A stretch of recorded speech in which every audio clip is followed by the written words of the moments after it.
কানের লাল গালিচা মানেই বিশ্ব সুন্দরী ঐশ্বরিয়ার হেঁটে চলা, কিন্তু এবার সবাইকে যেন ফাঁকি দিলেন ঐশ্বরিয়া। এদিকে ঢাকায় চলছে বরবাদ ঝড়, দেশ ছাড়িয়ে 7 সমুদ্র 13 নদী পেরিয়ে 75 কোটির ব্যবসা। আর বলিউড দীপিকা লাফিয়ে পারিশ্রমিক বাড়ান, অন্যদিকে সুরিয়া 6 প্যাকে ভাইরাল। আর টুইস্ট, দর্শনা বণিক টলিউড ছেড়ে বলিউডের হিরোইন। সিনেমার দুনিয়া যেন এখন একদম হুলস্থুল। চলুন জেনে আসা যাক কি ঘটল। কান শহরের মে মাসের রোদ আর উত্তপ্ত পাথরের গল্প তো আলাদাই। মাথার উপর খা খা রোদ, পায়ের তলায় তেতে ওঠা রাস্তা, আর সেই গরমের মধ্যেই চলছে বিশ্বের সবচেয়ে ফ্যাশন গসিপ, ফ্ল্যাশে ভরা কান চলচ্চিত্র উৎসব। 78তম আসরের এই জমজমাট উৎসব মানেই একটার পর একটা ভাইরাল মুহূর্ত। কে কোন গাউন পরে এলো, কার কানের দুল কার গলায় ঝুলে পড়লো, হাই হিল পরে কে হাঁটতে গিয়ে হোঁচট খেলো, আর কে হুট করে না আসা তারকা হয়ে গেল, এসব নিয়েই তো কান উৎসবের রসদ। এবার অবশ্য ব্যতিক্রম হলো না। দক্ষিণ এশিয়ার সাংবাদিক ইউটিউবাররা অপেক্ষায় ঐশ্বরিয়া আসবেন কিনা। বিকেল 4টায় খবর ঐশ্বরিয়া আসছেন। ব্যাস, ক্যামেরা, ফোন, গ্যালারি নিয়ে সবাই দৌড়। ঐশ্বরিয়া মানে তো ঐশ্বরিয়া। কিন্তু সন্ধ্যা গড়িয়ে রাত,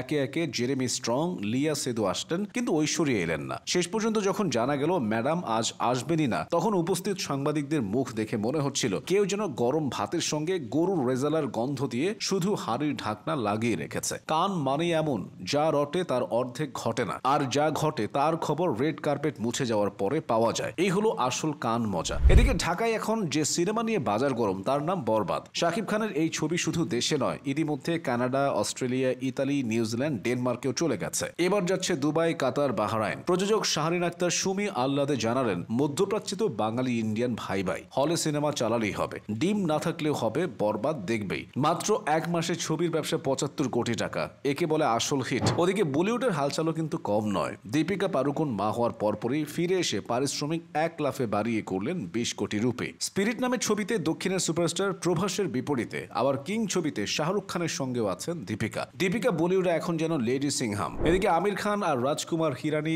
আবার জুটি বেঁধে বানাচ্ছেন দাদা সাহেব ফালকের বায়োপিক। 4 বছর ধরে গবেষণা। আমির বলছেন, এই সিনেমা হবে আমার ক্যারিয়ারের সেরা সিনেমা। এদিকে বলিউডের ডায়েট ফিটনেস যুদ্ধ তো চলছেই। অনন্যা পান্ডে রাত 7টার পর কিছু খান না, আর অন্যদিকে সুরিয়া 49 বছর বয়সে 100 দিনের কঠিন ডায়েটে 6 প্যাক বানিয়ে জানালেন, কোনো শর্টকাট না, রক্ত ঘাম ঝরাতে হবে। বলিউডে এখন একটা কথাই চলছে, ডায়েট ফলো না করলে নায়ক নায়িকাদের পার্টিতে ঢোকাও যাবে না। আর এই হুলস্থুলের মাঝেই দর্শনা বণিকের চমক। তবে সবার নজর কেড়ে নিয়েছেন দর্শনা বণিক। টলিউড, মলিউড, বলিউড সব ইন্ডাস্ট্রিতে কাজ করে চুটিয়ে এগোচ্ছেন। কিছুদিন আগেই অনুরাগ বসু পরিচালিত মেট্রো ইন দিনোতে অনুপম খের, নীনা গুপ্তার মতো তাবড় তারকাদের সঙ্গে অভিনয় শেষ করলেন। কিন্তু এবার যা করলেন, প্রথমবারের মতো একদম মূলধারার বলিউডের বাণিজ্যিক সিনেমায় মুখ্য চরিত্র। রাজ, হেট স্টোরি খ্যাত পরিচালক বিক্রম ভাট বানাচ্ছেন থ্রিলার ঘরানার ছবি বিরাট। দর্শনা বিপরীতে মিঠুন চক্রবর্তীর ছেলে নমাসী চক্রবর্তী। আর মজার ব্যাপার, এই ছবির জন্য দর্শনার হাতছাড়া হয়েছে সৃজিত মুখার্জির লহ গৌরাঙ্গের নাম রে। সেখানে লক্ষ্মীপ্রিয়া চরিত্রে অভিনয়ের কথা চলছিল। অনেকে বলছে ভালোই হলো, দর্শনা এখন একেবারে বলিউডে গেড়ে বসেছেন। এমন একটা ছবির নায়িকার অফার টলিউডে কজন পাচ্ছে?